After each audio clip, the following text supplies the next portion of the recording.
This is English shorthand dictation number 150 and the dictation speed is 140 words per minute. Ready? Start. Today there is talk of war everywhere.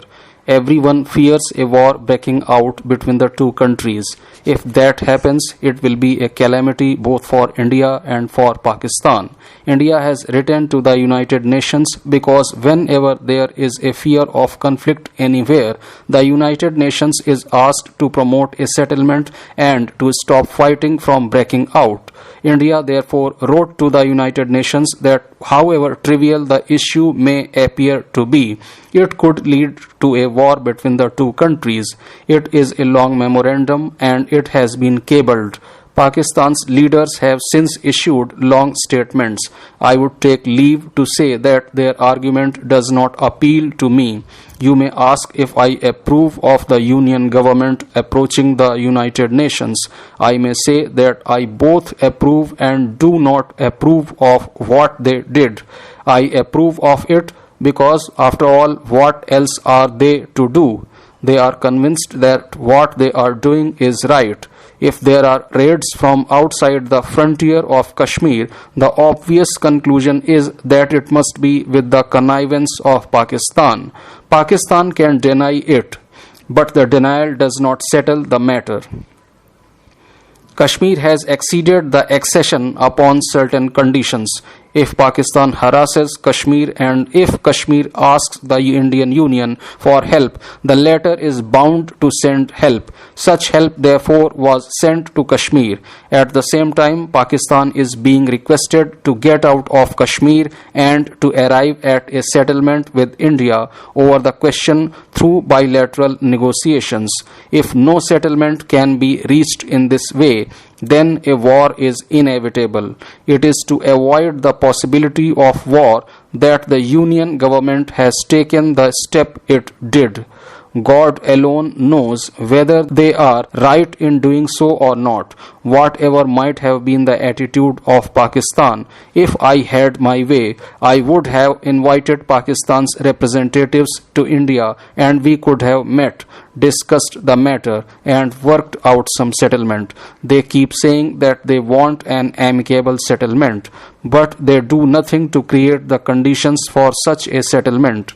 I shall therefore humbly say to the responsible leaders of Pakistan that though we are now two countries, we should at least try to arrive at an agreement so that we could live as peaceful neighbors. Let us grant for the sake of argument that all Indians are bad, but Pakistan at least is a new-born nation which has come into being in the name of religion, and it should at least keep itself clean. But they themselves make no such claim. It is not their argument that Muslims have committed no atrocities in Pakistan. I shall therefore suggest that it is now their duty, as far as possible, to arrive at an amicable understanding with India and live in harmony with her. Mistakes were made on both sides, but this does not mean that we should persist in those mistakes, for then in the end we shall only destroy ourselves in a war, and the whole of the subcontinent will pass into the hands of some third power. That will be the worst imaginable fate for us. I shudder to think of it. Therefore, the two nations should come together with God as witness and find a settlement. The matter is now before the United Nations. It cannot be withdrawn from there. But if India and Pakistan come to a settlement, the big powers in the United Nations will have to endorse that settlement. They will not object to the settlement. They themselves can only say that they will do their best to see that the two countries arrive at an understanding through mutual discussions. We may either learn to live in amity with each other or we may fight to the very end. That may be folly, but sooner or later it will purify us. Now I have a few words about Delhi. I came to know of the incidents which took place last evening. I had gone to the camp for the evening prayer.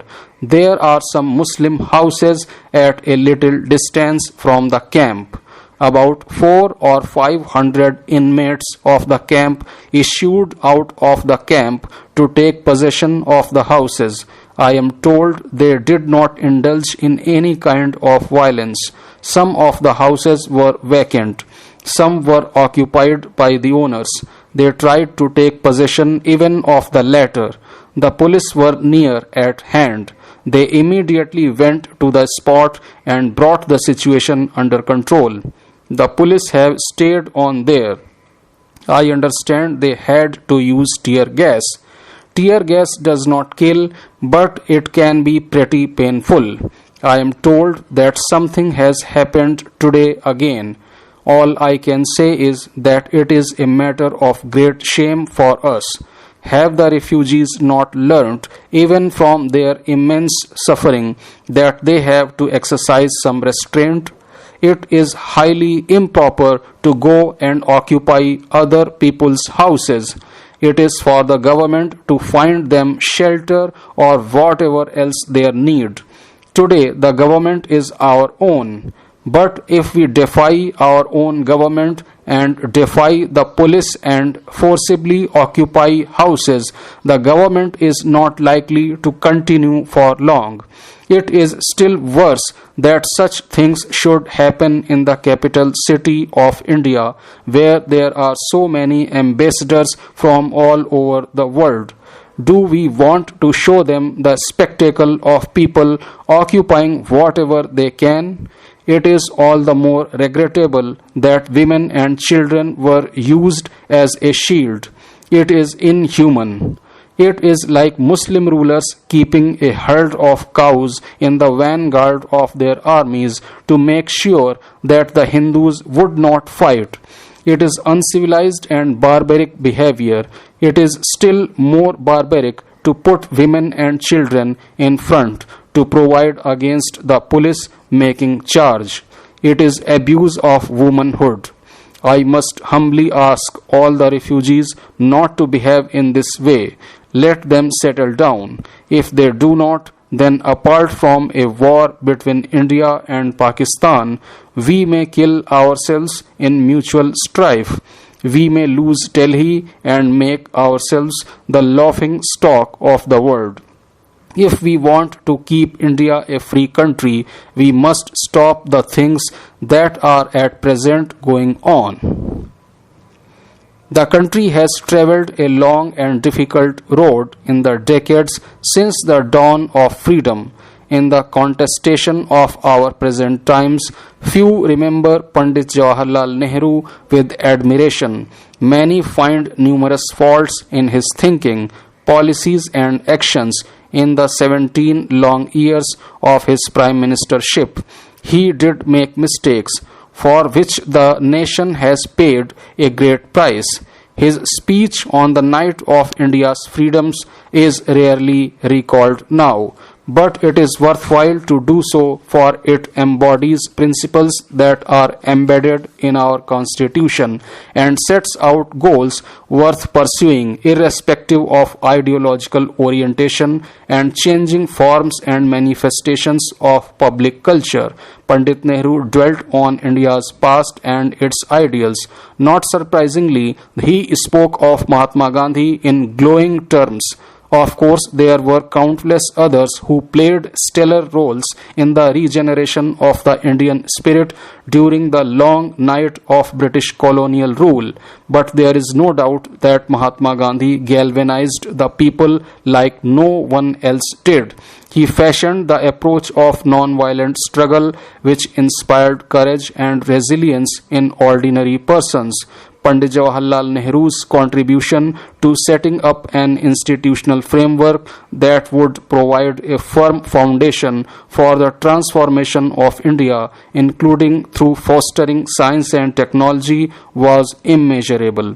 In many ways, it is this that set India apart from the other countries that achieved independence around the same time as India did.